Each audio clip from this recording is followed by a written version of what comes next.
Welcome back, viewers. Dave Epstein from the Post-Pollock firm, coming back to you with an update. Today we're updating you on Olivia Henderson. You remember we had a video of her. She's the DoorDash lady or girl who videotaped a customer in the buff and ended up finding herself facing charges. Pretty serious charges, actually. As an update, she was in court recently and she pled not guilty. She's represented by a public defender. And I saw, like, in certain places people were questioning that. I know there was a whole thread on Reddit. I mean, I'm looking at it and it's people are debating whether it was right of her to do that or wrong. You know, most people are correctly stating she should plead not guilty. As so you know, I see one comment, she's attractive and has a pleasant podcast voice and demeanor, but even the lay people can point out errors and misunderstandings in her analysis. I gather that she is still online or maybe podcasting.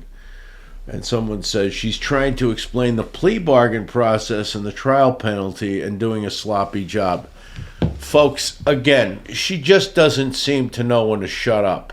She's become well known because of this, I guess. Part of it is she's being vilified. I read somewhere that she's receiving threats and harassment. And frankly, I'm not surprised. A lot of people are really outraged. The comments on my YouTube video about that incident, people were expressing outrage. But let's just back up. Let's talk about what she pled not guilty to and what that process is.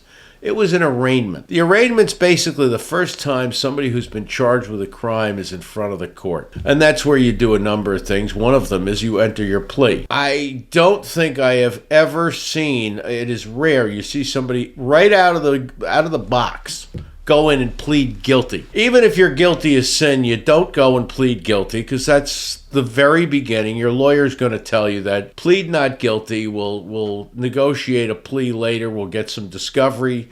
Discovery is where you're allowed to see the evidence they have against you. They're allowed to see some from you too, but you're allowed to see what they have, what sort of video they have, what sort of documents they have. I haven't seen the evidence, probably only with the prosecutor and the defense attorney if they've gotten it so far. We'll see. But I've read many reports that there was a doorbell camera that showed that she pushed the door open, and people are adamant, yes, this is a fact, this is done. I don't know what's a fact or not until the evidence comes out, but pleading not guilty is routine. It's not even, a strategic decision. I mean, you're almost crazy not to plead not guilty initially. You work out your plea agreement later. It's not like you plead not guilty and the prosecution says, oh, well, you had your chance, now it's too late. You're not going to see that happen. They know that they have some risk in a trial too. That they could end up in an acquittal. You never know. So we don't know every bit of evidence, but I do know that she is facing two charges. One is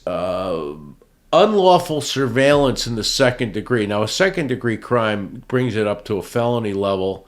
That carries 4 years. 4 years of imprisonment. Not necessarily what she would get, but it's a fairly serious crime. The other one is dissemination of unlawful surveillance, which was when she posted that video of the guy with his pants underwear around his ankles, and she, associated with she called it SA, and we know what that means. But those two, that's another 4-year prison sentence. Would it be that amount? No. I mean, I know New York has presumptions against incarceration like New Jersey.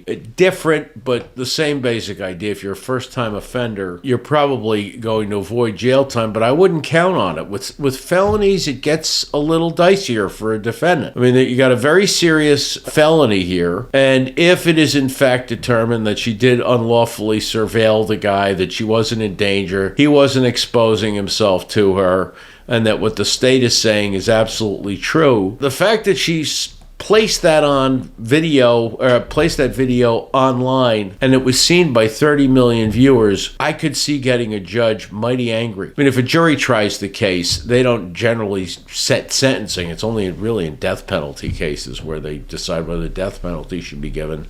But juries don't generally decide what your fate is if you're found guilty. The judge decides that. But I could see a judge giving her jail time, especially if she continues to post videos and podcasts podcasts and talks about this case, and I haven't looked. I don't really follow her, but if she's still running around screaming, "I'm the victim," if she's convicted, I wouldn't want those videos. I wouldn't want her performance in those videos to be out there if I was her attorney. Nothing she has said or done has helped her. It may help her become a sensation on social media. Maybe she can monetize it now. I don't know. I know they stopped monetizing her when she was associated with the videos of the man without his clothes on, but who knows. But just the mere fact of pleading not guilty is not an earth-shaking, game-changing event. It's standard routine practice. I would be sort of alarmed if her lawyer had her go in and plead guilty from the get-go, because you usually don't negotiate a plea until you know what the discovery is. I wouldn't if I were